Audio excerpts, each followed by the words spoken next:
Hey, Alpha fam, welcome back to another episode of Alpha Commission. Today on Alpha Commission, of course, we're going to go over the blood red on the charts. We can see that reflected in the good old crypto bubbles, as well as the S&P 500, where we do see the only green on Meta and Adobe, which are each about up 3.5%. And part of this is due to the bad economic news that we got yesterday, which of course is that retail sales are significantly down. Retail sales, excluding motor vehicles, are also significantly down. The Empire State, right, manufacturing index is negative 11.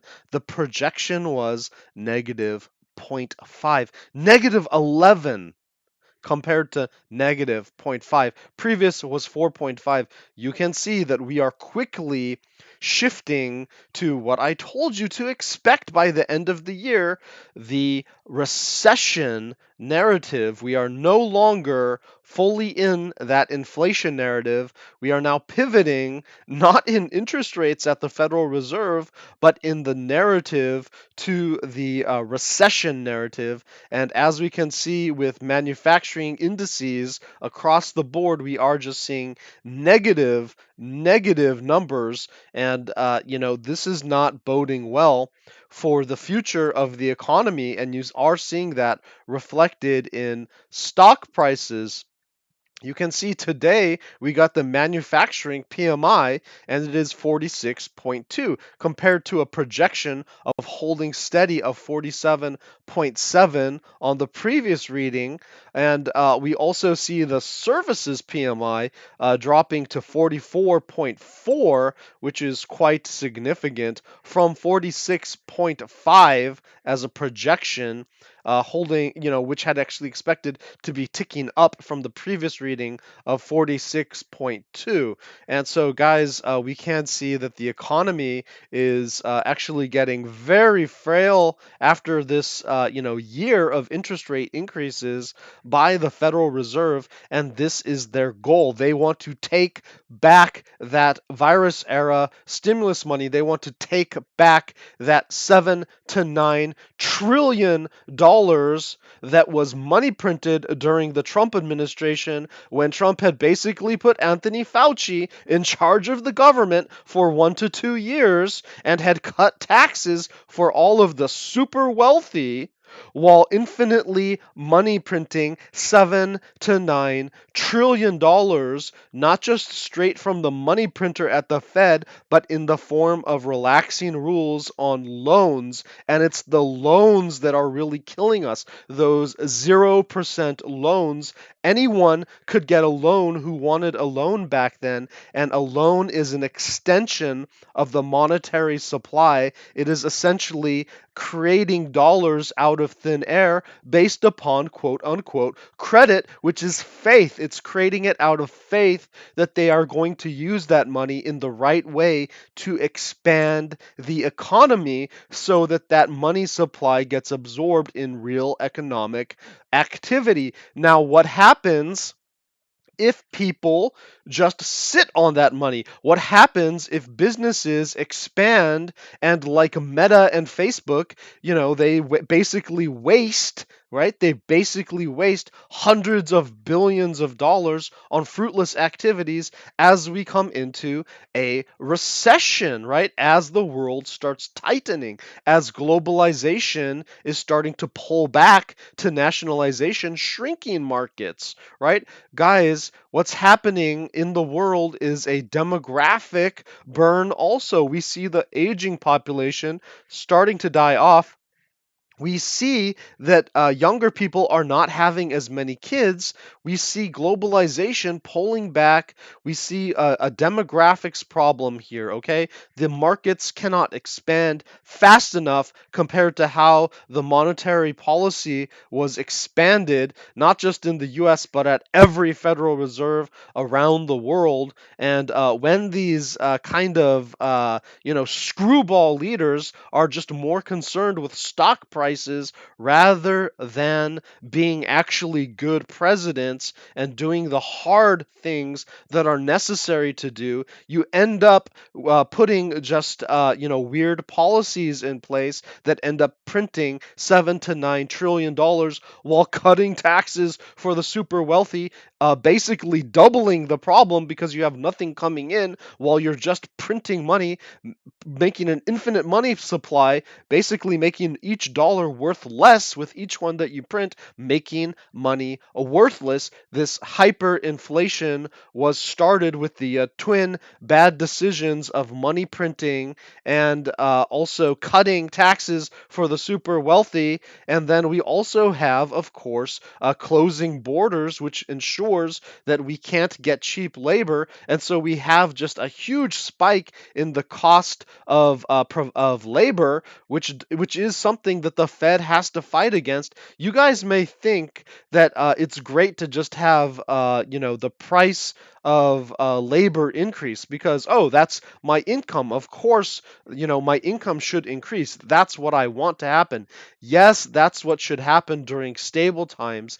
But if we actually have hyperinflation at the same time because of all of that money printing, then what happens is, no matter what, you can't get a raise fast enough to cover inflation. And so simply what happens is that all of these costs get locked into place. Rents start increasing, the cost of food starts increasing, the cost of labor starts increasing. People are selling less because globalization is slowing down.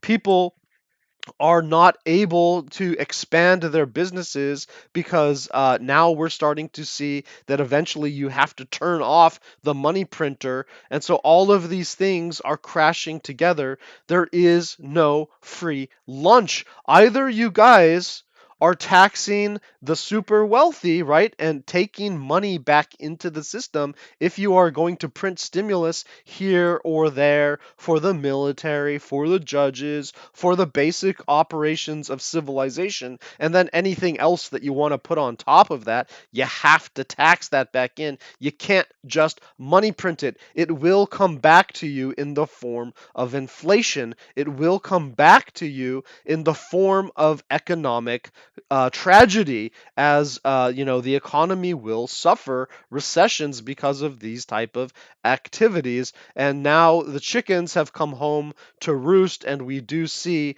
that we are entering that dangerous territory, and that's what stocks are responding to. Guys, don't laud these politicians who simply produced unlimited amounts of loans and stimulus in order to prop themselves up, in order to prop up the stock market. They made billionaires, they made 100 millionaires, and then they cut their taxes while all of us are paying more at the pump, paying more for food, paying more for rent, and these type of inflations are sticky, right? For us in the middle class and for those in the lower class, we don't have yachts that we can get on to sail away from it all. We have to just keep fighting this battle, and this is the battle that we are going to be in for the next year or two. Be careful about these policies that your politicians are promoting. Both sides have it wrong in their own unique ways. But I'm telling you guys, if you close down immigration, you are going to close down the chance for cheaper labor to fight inflation on a business side. I'm sorry, but your kid doesn't want to go pick fruit in fields unless they are paid really, really well. Well, guess what? There are people who want that job just for the opportunity to live in the United States. And so we have to have a process that allows more immigration, not less, as people are having less kids, right? And that's a personal decision that people make. You did not have 7 to 9 kids. My grandma had 9 kids. I'm not going to have 9 kids. Are you kidding me? So, how are we going to fight this demographic battle? We have to get new people in the country, right? And by the way, guys, we also have to be open minded to having trading partners. We shut down the Asian, economic, free trade agreement that Obama was working on during the Trump administration. We just closed it off. Why? We should be trading with our really good partners like Japan and South Korea and Taiwan and some of these countries that are just our firm allies. Why on earth is China our number one trade partner as put in place during the Bush administration? It's absolutely insane. And so, guys, I don't know what to say. We keep doing things backwards. We cannot allow illegal immigration, but we should not stop immigration. We should have a better process to get good people inside of this country. And we do have to remember that this is the land of opportunity. We cannot close down globalization. We have to continue to grow the markets. But we should not be having our number one trade partners as as Bush made China, or as Trump was trying to get close to Russia. Like, we don't need those totalitarian markets. We need strong, rights based constitutional republics as our friends and trading partners, our military allies. We do not need to be working with these problematic countries. We need to rebalance, and we should also have more protected industry. And so, yes, Bernie Sanders does have a point. We should never have sent all of our factories to be held hostage overseas in China when we knew that there was the potential for World War III. We should not be getting all of our oil and gas from Russia and all of these cheap oil countries, right, which basically have dictatorships and mafias at the top of them. We should be developing our national oil supply. We should be using things like the cleanest variety of coal, even if it's dirty. We do have to have the ability to turn that on should we need it in an emergency. We should have the infrastructure in place to be able to tap into our own oil and gas reserves, and we should be developing refining capabilities to keep us afloat, even as we should also have that scientific mission and that scientific funding to push us into a new era with solar, with alternative energy, and with also those fusion powers, right? Which, congratulations to the universities in California, guys. We like to poo poo on all of these political parties and all of these different people in the world, all of these different creative sectors of our economy. We like to hate on California. We like to hate on Trump. We like to hate on Biden. We like to hate on Bernie Sanders. We like to hate on all of these people. But guess what? All of them have some good ideas. All of them are bringing something to the table. And anyway, this is our family. These are the people that we have to deal with in this world. And we have to have a process to get the good things out of these ideas. We cannot devolve into civil war, or we are going to destroy ourselves. What we are seeing here is the destruction of the US. We are starting to see the destruction of the US dollar if we do not get our house in order. Stop hating on each other. Start trying to find the positive. There are many positives that are out there, but you can't just take it all wholesale. If you just listen to some narcissistic populist, you are going to end up with Fauci as president and $9 trillion money printed out of thin air just to cover some stock market bubble, which is going to collapse anyway. And that's what we did in the last administration. Now we are finally taking some type of sensible policies. But guys, we are not doing the things that are necessary to also ensure our long-term success in the energy markets. We are not doing the things necessary to ensure that businesses have a way forward out of this mess, which isn't just going to involve more government stimulus. So we have to find a balance on all of these things.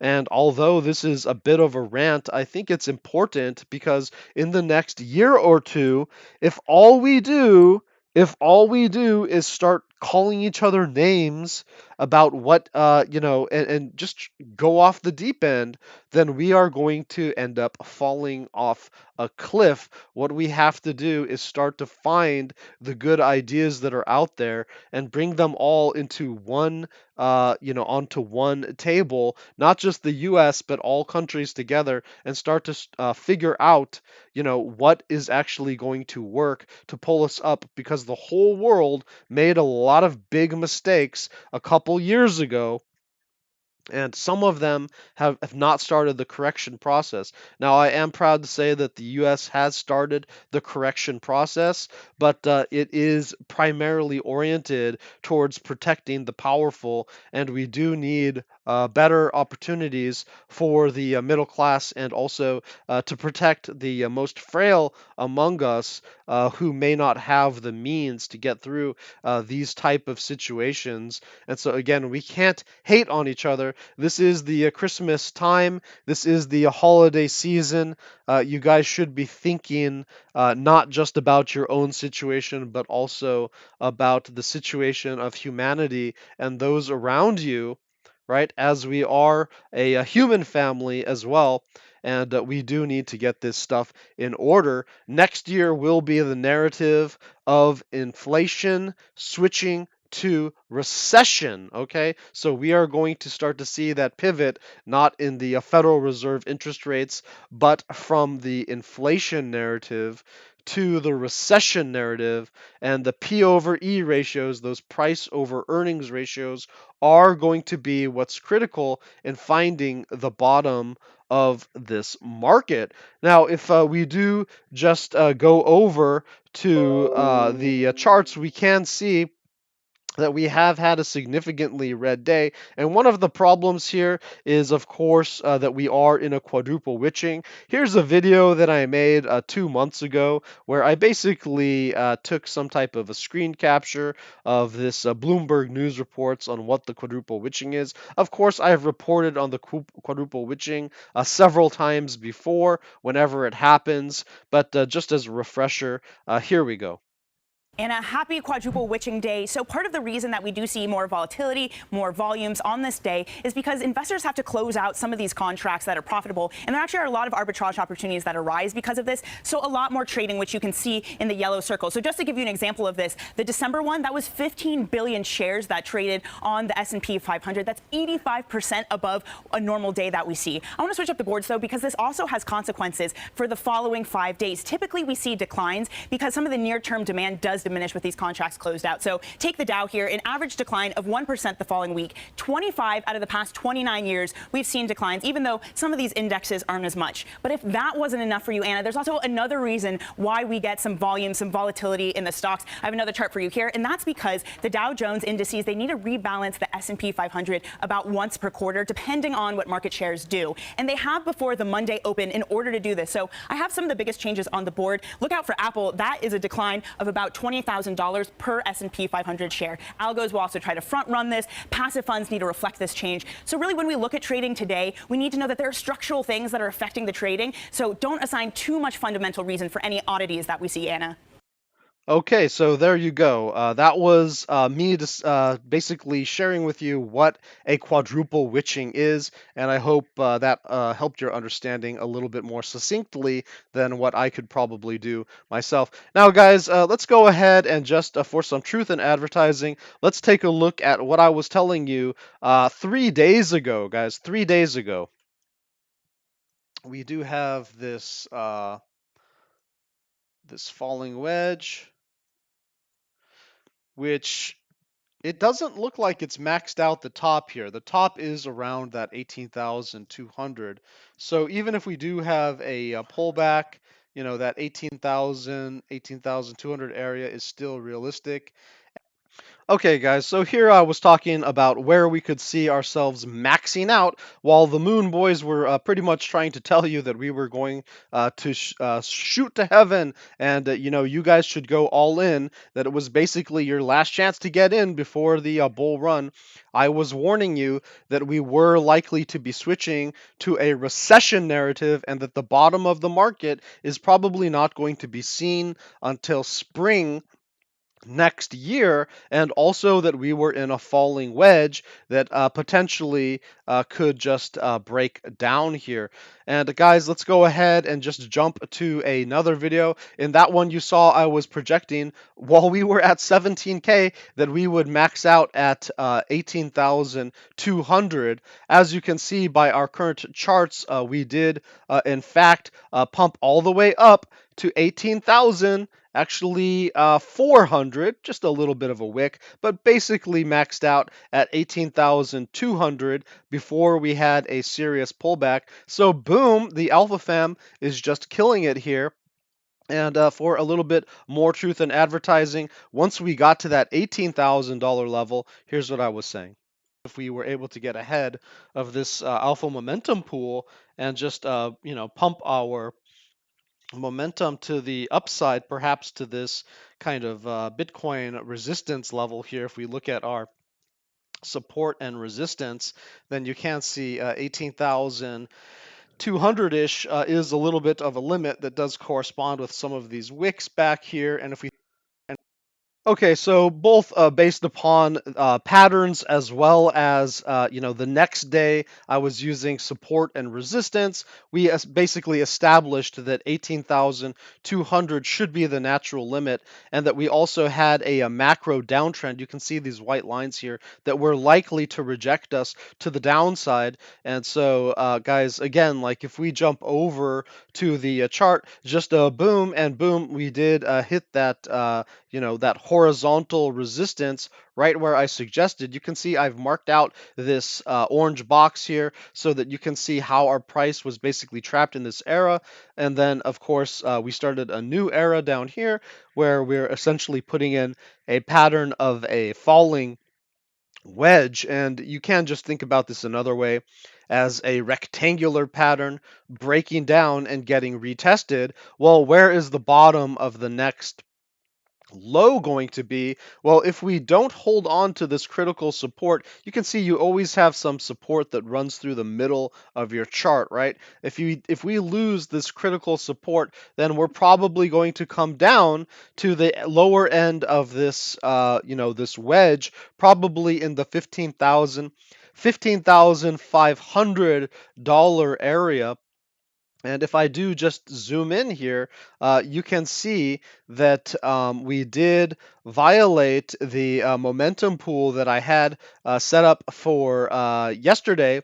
And today we have this momentum pool, which we actually just broke straight through. We broke through the 2 to 5 day projection as well from the previous day.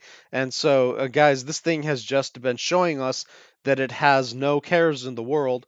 Let's see what that looks like on a 4 hour. Yeah, you can see on a 4 hour we did get a temporary pump off of this alpha momentum pool here, but that we did end up losing it, and then it just gave no two flying Fs about the 2 to 5 day projection, because of course that was projected out here during this pool. So this one was actually just past its due anyway. This was the new alpha momentum pool, and it just didn't hold. Of course, there was no reason really to update about that. I did say that 18,000 200 was going to be our limitation. Look at these candle closes right there around 18,100, a little bit of reach into 18,100, and overall 18,200. If we do look at that on the daily, what does that look like? It looks like the Empire State Building with an antenna straight up. And of course, that is a shooting star kind of a candle there, which almost always represents a reversal. And so, of course, we should just expect that this would have a downside. Instead of the alpha momentum scale today, I just have these lines which represent various types of momentum. And you can see that we've essentially lost all of them. And we are just holding at these lower pivots. Now, these lower pivots do represent the 2 day, not today, the 2 day projections, which we must hold this area critically if we want any chance to continue to the upside, which it is possible if we consider our wedge. We never really tapped the other side after tapping the bottom. And so if you just want to be optimistic, if we do hold this level, then we could potentially do something like this and either work our way out if something is bullish for some reason, or we could kind of grind it out a bit more and then find our way down, right? There could be one last push, sort of like this thing over here, right? But and then we just do it again, and then we find our way back to this $15,000 area should we get rejected up there once again. Now, I don't have a bias either up or down. I can tell you that this formation does have a measured move to the upside as high as 25,000. It does have a measured move to the downside as low as 10,000, but then also, depending if you're using log or if you're using linear scale, and I'm not really sure what we're operating on right now. Are we operating on the parabolic movement from over a year of a downfall, or are we operating on a linear movement just more locally? And that has yet to be seen, but you can see that we have a downside range of anywhere from 5,500 to basically 9,000, 10,000 up here. And so if we do end up breaking down eventually over the next couple months, then those would be kind of the low territory that I would be looking at, and I probably wouldn't be looking any lower than that, to be honest. That, in my opinion, would be the macro low. But hey, weirder things have happened in this world, so always keep an open mind. Do not be a perma bull, do not be a perma bear. Just be a clever little alpha monkey and take the opportunities that are presented to you. But guys, the Alpha Fam is just killing it. So if you do want some heads up, we do have these discussions. I do post more some charts that you don't see on the videos inside of the group discussion. There is a link to the group in the description of the video if you'd like to sign up during the bear market to see perhaps when is the actual bottom.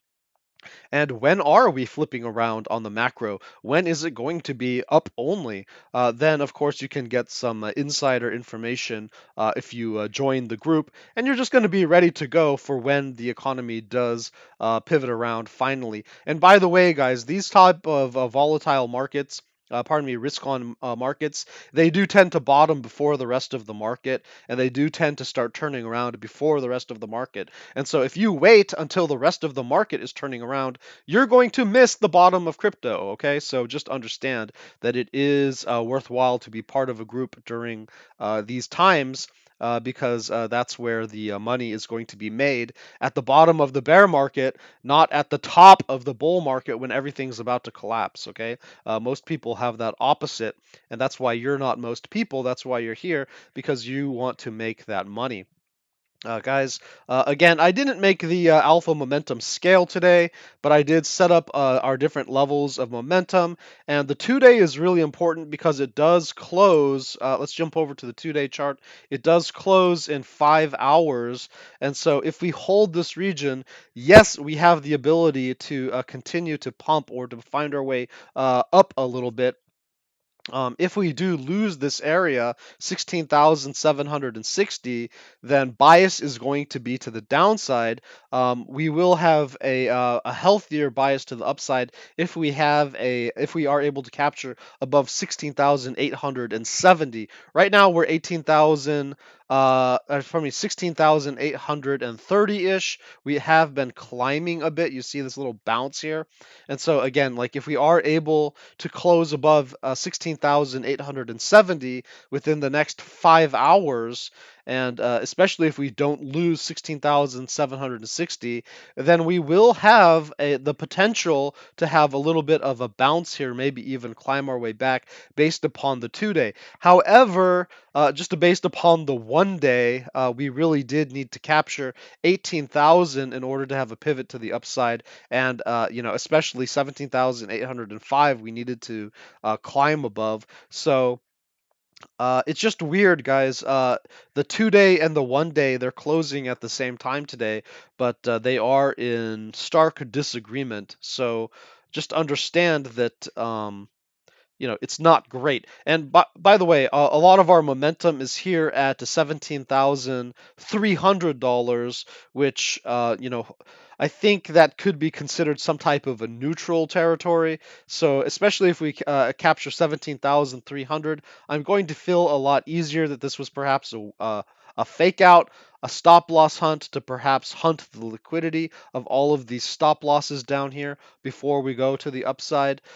But if we are underneath that, then I think just overall, yes, the 2-day has the chance to pump, but 2-day is a long period of time. So, over 2 days, we could also dump to the bottom of this chart before pumping up, and we would lose the vast majority of, or I should say, our last remaining momentum around 15,600. So we do want to see some type of candle closes in this area, and then our last resort for that higher time frame is going to be 14,395. So again, if we lose this 16,800-ish region, then I would expect that we explore the downside based upon momentum and end up in that $15,000 territory where this last resort momentum could perhaps catch us.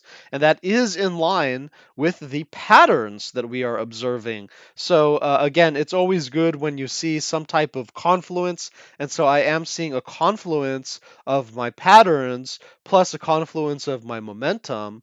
And again, like we do have some chance. We still have a chance up here. But if we lose that, then I would say that we're probably going to be caught around that $15,000 area. And there's not a particularly good support level right there. We do have something around 14,840. We do have something around 15,500-ish, but we could easily also just tap down here to around 14,000 just on a wick basis, kind of scare people out. And this would actually be a good spot on this wedge to freak people out and tap some type of a low before a bounce. And then perhaps we make our way back down to lows, or perhaps even new lows in spring 2023. All of this is just a hypothesis. As long as we're above 16,000, 800, then we do have the chance to recover this and go as high as 18,000. I would say as high as 19,000, and then even potentially break out and recapture this, this kind of area up here. But we're just far away from that right now. We are in the middle of a range. It's not the best trading place. We have an equal chance of going up as down. We are in the middle of this pattern, and so guys, you don't have to be a hero here, right? You buy at support, you sell at resistance. You don't buy just in the middle of nowhere, okay? Unless you're a gambler, or you're using some very short time frames where your support and resistance is. But again, I will remind you that we are having a quadruple witching, and so things could be just a little bit unexpected here, and just keep in mind, beware the quadruple witching. As they said in that description, the next couple days could be highly volatile, highly unpredictable, and unstable, and it doesn't have to go with TA. It can just be just random, because you're going to have billions, even trillions of dollars potentially slushing around, getting reorganized, not by the TA, but by how companies want to position themselves over the next quarter. And so that is going to be just something that could have unpredictable results day to day as we end up working our way towards the end of Monday, okay? And so basically, next week we'll find out our true situation. And today it's just really just, it could be just an alternative universe, okay? Like this could be bullish and it just looks bearish because it's the quadruple witching. Or it could look more bullish than it actually is, and we could be actually very bearish right now. So we do have to wait to find out. Guys, let's just jump over to the CME chart really quick just to see how CME is doing. And yeah, so the professional exchanges are looking very similar to us. We did have this a fake out. Rising wedges, as I mentioned, they have a 70% chance of breaking to the downside. We did have a rising wedge here that I had pointed out maybe a week ago, and we did pump off of that. But again, 70% chance to break to the downside. So that does appear to be a bit of a fake out off of this formation, and the pattern would suggest that we should get to one of these lower valleys, and that would suggest at least 16,000. Okay, guys, so that's just based upon the professional exchanges. If we just go back to the regular exchange, you can see essentially the same thing is being put in, except we don't have to call it a rising wedge. All of these things are just kind of temporary formations. We can also see some type of expanding, broadening wedge in here. We can see we can see all types of different patterns. We could see a parallel channel, right? And so, guys, all of these are just to plan entries and plan exits. They're not really like fortune telling devices or anything. But if we did want to just take a look at some of this, it could suggest at least 16,000. And if we look at the macro, perhaps even 15,000, unless we're able to pump here and just complete our way to the top side. Going over to stocks, you can see that nasty, kind of shooting star over there.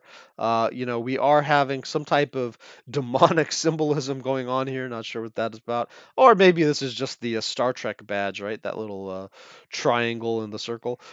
But you can see that we are having a bit of a BART formation here. Hey, we are holding pretty nicely on my support level over at 11,300. And so let's see if that holds, and if we could perhaps turn this around, maybe retest the breakdown before going lower. But I just wouldn't put too much weight on that. Let's see, do we have anything notable here? Not really. Not really. Let's go over to the S&P 500, and same thing. Just working our way down. These ones also had a massive fake out, and then we also have this type of rising wedge pattern, which does have a 70% chance of breaking down. And you can see my targets pretty much in this area, 37, 3,800 to 3,700, basically in line with this area over here. And then we'll take it from there. So again, I drew this out for you guys a while ago, and I did talk about this a while ago. So the Alpha Fam should have been pretty protected. Boom, guys, like we weren't faked out by this, okay? Like we kept it real over here at the Alpha Commission, and so boom, we are seeing a pretty nasty rejection. Let's see, is there anything else that we should really talk about? Yeah, let's talk about the DXY. So the DXY also, you can see this falling wedge that I had been discussing, again, like about a week or two ago, that we were putting in this falling wedge. I did suggest that if we did hold on to the middle of this midline, that we would get a nice bounce off of it, possibly a breakout. And lo and behold, look what happened. Boom, we're just breaking out on this, this falling wedge of the US dollar, and that could bode poorly for us. It could suggest that we could pop up all the way up to this like 107, 108 territory up here, where we do see some resistance and support and resistance here. So could that end up flipping back into support and we work our way back up? Not sure. The European Union is coming out with their own monetary policy that could put some pressure on the dollar and hold it back a little bit. And so this thing could just meander in this zone and then work its way back up after a while.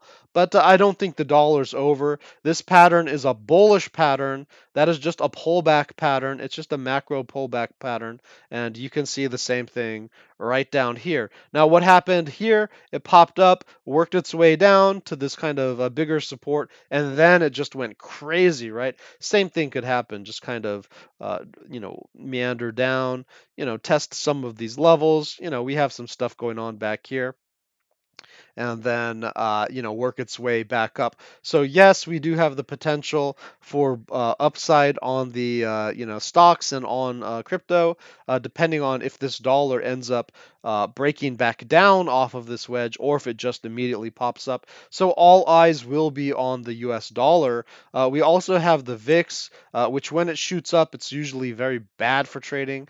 Eventually, we are expecting a spike to perhaps 30 or 40 or perhaps even beyond that, just based upon historical price movements. You can see this, boom, right? Like we could get one of those someday, or at least back to 30, okay, where you can see we've touched many times. And on our way back, it should be very bad for trading. You can see that we did have this falling wedge over here, which I was telling you was likely that we were going to break out of. We broke out of it. We had the CME gap on the VIX, which I did suggest we were going to fill. We came back down to fill that. That's why we got that spike up to 18,200 on the Bitcoin chart. And then what are we doing? We're just bouncing from there, right? Because we filled the gap. Now we're free to continue to go. People keep asking, what's going on with the VIX? What's going on with the VIX? Guys, it had a falling wedge that it had to work through. It had a CME gap that it had to fill. And so that's what's going on with the VIX. Why is this a mystery to everyone? Come on, do some basic TA. Okay, and now we have this kind of a diamond pattern going on here, which most likely will continue to pump up. But again, depending on how the quadruple witching goes and all those trillions of dollars getting reshuffled, these things could have temporary delays to the end of the year. It's the holidays. There's low liquidity. Things can be a little bit screwy through the end of the year, and so probably we'll get a better idea of what's going on by January, and then we'll probably understand more about recession targets by the end of Q1 2023. And so essentially, the VIX is telling us that, the market isn't ready to price in the bottom of the market yet. It's still trying to figure out if there's any type of a, bullish run that it could go on. Because if it did chop around at these lower levels, well, that's pretty good for trading if it just kind of falls into these lower levels for a little while before doing a spike, just giving us a little bit of a swim, a little bit of a run. And you never know. Sometimes you can get that. You can sometimes get a nice relief rally. You can sometimes get a pity bounce, right? One of these just kind of pathetic, kind of fool's rallies as we distribute to retail from smart money, and as people start to DCA in at lows that they appreciate. And while I don't think the bottom is in, a lot of people do, and so they may want to continue to DCAing in, and so that's the distribution that you see. It's not quite accumulation yet, but we are starting to get into that area where people are starting to see some value in these stocks. But on the other hand, should the economy switch to a heavy recession, then you will just see a capitulation in the markets where people just give up their positions and freak out because while they were operating on an inflation mentality for the last year, suddenly they have to think about recession mentalities and they totally forgot to price that in. So, guys, we do potentially have a lot more pain in the markets, but could we have a temporary potentially kind of mid-cycle bounce before we end up just making a new low. Yeah, I mean, guys, like stocks don't move in one direction. It's always up and down like a heartbeat, okay?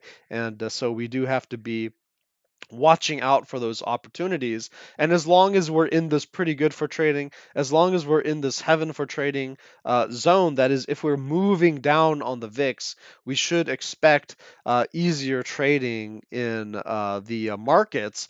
And if the VIX starts shooting up, then we can understand that as the VIX moves up, this is very important. It doesn't matter where it's sitting at, it matters how it's moving. If it's moving up, then it's going to be hell for trading. If it's moving down, it's going to be heaven for trading. Wherever it sits at, that doesn't matter. If the VIX is just going sideways, it's just regular, okay? It's not good or bad. It's just where it is, okay? It's just the volatility that we're at.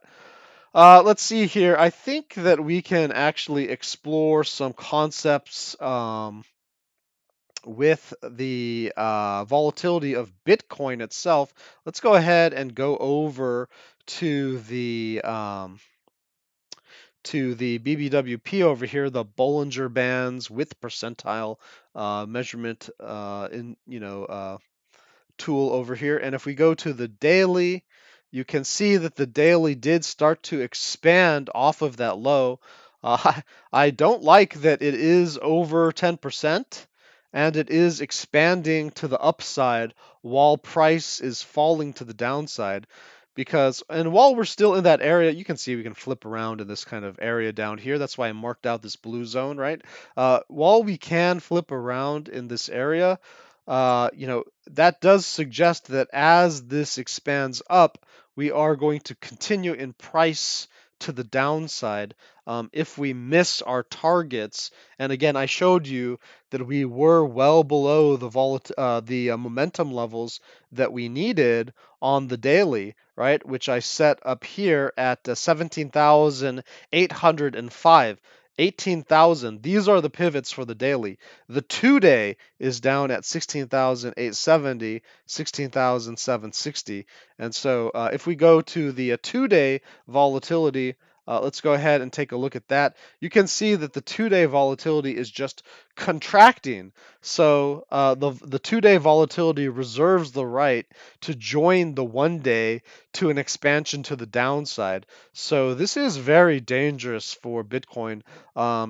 This may not be very intuitive to you, Alpha Fam, but if this thing flips over and starts expanding while the 2-day is underneath those pivot levels, then we are probably going to have some very, very bad days for Bitcoin ahead. However, if the 2-day is able to hold above those pivot levels, which we're kind of in between them right now as we speak, then we are going to have the possibility for upside continuation, and it could be quite strong, to be honest. So guys, everything is relying on the 2-day right now. And if we check out the 5-day, the 5-day is continuing to expand to the downside. When did it begin?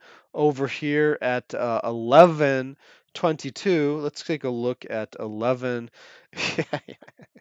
Yeah. So this was this push down, and the 5-day is saying that it's continuing. So that does suggest more downside, okay? So right now, we have the 1-day and we have the 5-day volatility going against us, saying, nope, we're going down to 15,000 at least, guys.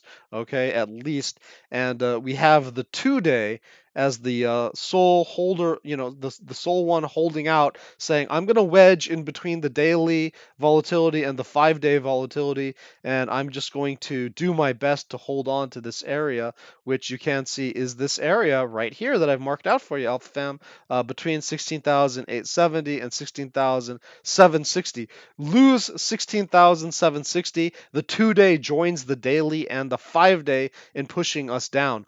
hold 16,870, and the 2-day could resist the daily, and it may temporarily resist the 5-day, allowing us to go on a temporary run before the 5-day takes back control. Let's take a look at the weekly just for some shits and giggles.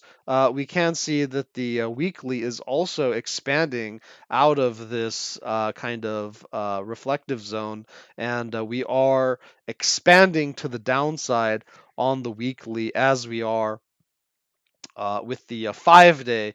And so the weekly and the 5-day are suggesting that it's not done yet. They did have the chance to pinch off and start going in, start flipping volatility to the, to a different direction with a price action, perhaps to the upside, but it did not.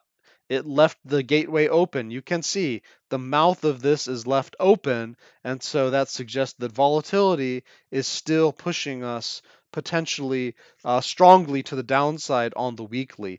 So this is the weekly. This is the 5-day. They're all leaving the opportunity to keep pushing us down. The daily is expanding while pushing us down, and the only one holding out is the 2-day. But even the 2-day, if this thing can keep consolidating. It doesn't have to do anything. It's not over the 10% level. It's not doing anything special. The 2-day could be a wild card for a temporary flip in volatility. Let's just see what the 4-hour is doing. Yeah, the 4-hour has been expanding to the downside. So everyone is against us. The 4-hour, the daily, the 5-day, the weekly, and the lone holdout is the 2-day, which could throw in some type of a wrench. It could cause some type of a problems depending on how we look at that. Let's look at the 3-day actually. And the 3-day is wow, the 3-day is maximizing to the floor. So maybe the 3-day is going to do something surprising. But so the 2-day and the 3-day are reserving the right to do something interesting. And we are just going to have to wait to see where they are at when they reach those 10% levels. The 3-day is on the floor right now, so it's basically zero. And the 2-day is essentially at 7%. We need to get it over that 10%, preferably above 15%, to confirm that it's actually having a volatility play here. But I don't see that yet. If we do look at our RSI on the 2-day, we are breaking below the RSI EMA. And so let's see. Let's look at the 4-hour. 4-hour is being controlled by some bearish divergence right now. Let's look at the 12-hour. 12-hour has lost its bullish divergence. It's basically broken back under the EMA. The daily has nothing particularly going on, but it's obviously broken under the EMA.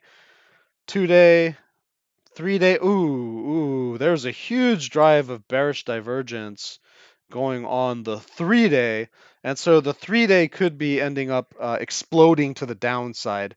That volatility that we saw on the floor that belonged to the 3-day, that could end up exploding to the downside.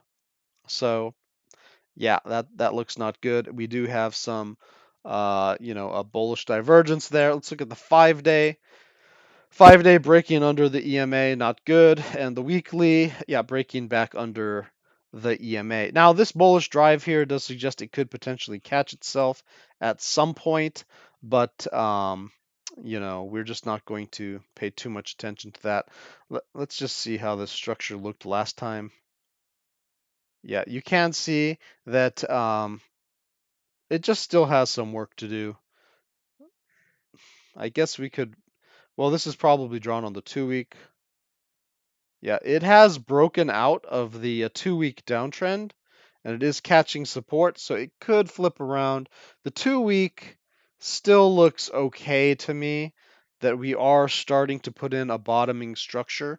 Of course, I presented this idea to you about a month or two ago, but we've just been monitoring the bottom.